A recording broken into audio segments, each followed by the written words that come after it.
Therefore, honored guests, distinguished ladies and gentlemen, fellow teachers and learners, I just want to, first of all, say congratulations on this very special day.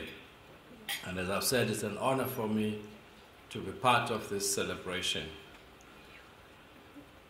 We talk about a day which is World AIDS Day, and those who are reading the papers, you read in the papers and have seen on television that there are a lot of activities going on in the country in various parts.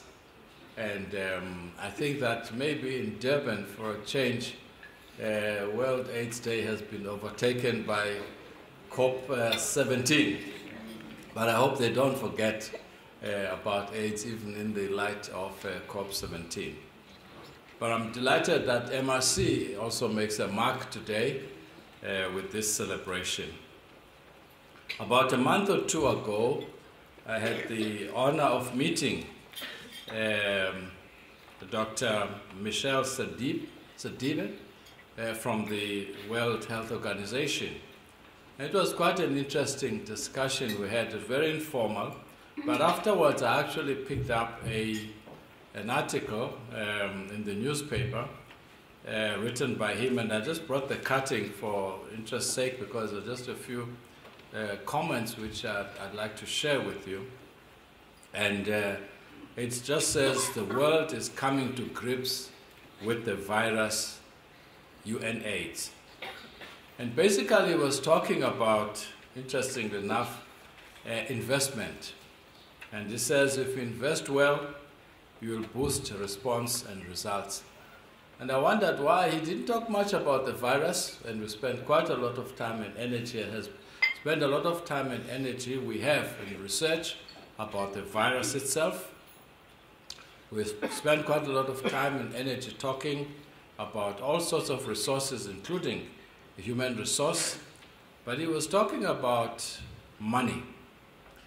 It is quite clear that within the South African context, and maybe sub-Saharan Africa and the developing countries, a lot of the money that goes towards research in AIDS and to support programs is actually been donor funds or funds from outside.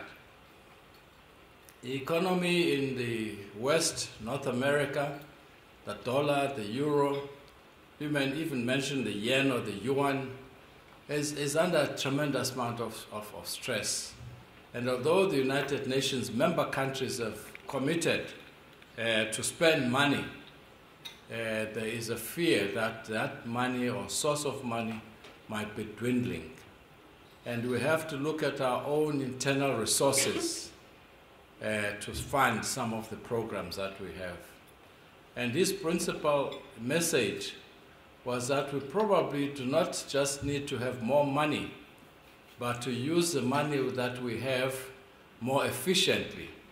And therefore is looking at a very strategic or innovative initiatives that can get the maximum impact from these resources that we have, as I said, be they financial or human resources. The second point that he made is that, in fact, coming to grips, we are beginning to see signs that we are winning the war. And there's some quotations of statistics that are going down worldwide and even within South Africa. For example, they quote a figure of 95% of pregnant mothers who have access to antiretrovirals in order to deal with the problem of mother-to-child or prevent mother-to-child transmission. More people now are receiving, more and more people are receiving antiretroviral treatment.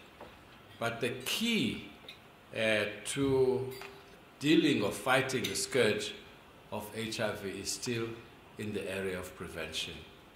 And I think this is why this unit and many other people who are making efforts to deal with prevention need quite a lot of not just support in terms of money, but in terms of human resource. Education awareness is still a very critical matter. Even recently I was In fact, it's a very sad story. If I just share those who might not have seen it, was on ETV this morning. A lady was interviewed who was HIV positive. And you know what? She broke up with her husband. And the man actually hired people, HIV positive men, they hired to go and rape her. And that woman was talking on television this morning, and how painful it was. But her family rallied around her. She's been now almost more than 10 years since then, and she looks well, and she's working very, very hard in the area of, I'd say, counseling and support. I don't know if she's actually got an NGO organization, but I'm saying it takes a single person to make a difference. One person can make a difference.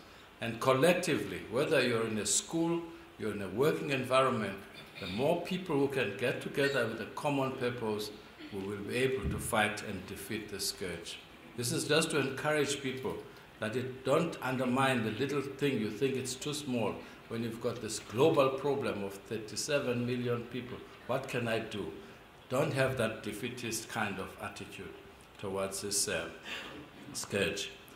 And lastly, in welcoming you, I think, as I said, this is a party, I mustn't get too heavy about it. I think that my own take on this, we need willpower. The willpower, and I break it up in because there are also young learners here, will be actually, we have the will to beat the disease. If you have the disease itself, or you have the virus, put it that way, the first thing is your own willpower to say the virus will not defeat it, will not defeat me, and I'll get on top of it. But again, collectively, as individuals, wherever we are, and as a country, we must always have the strong will to say we will beat this virus. The power comes from the money, which I've already indicated, which is probably getting less and less, or will get less and less. And the second power are the people themselves. And I'd like to congratulate the people who have spent a lot of time, energy, working towards beating the scourge, and particularly in the area of prevention. And before I make this a very serious party, I'd like to say thank you for inviting me. Let's have a good afternoon, and look forward to the wonderful speeches from all the people, and congratulate the people who have organized it and the young people who've come here. We're very happy to see you. Thank you very much.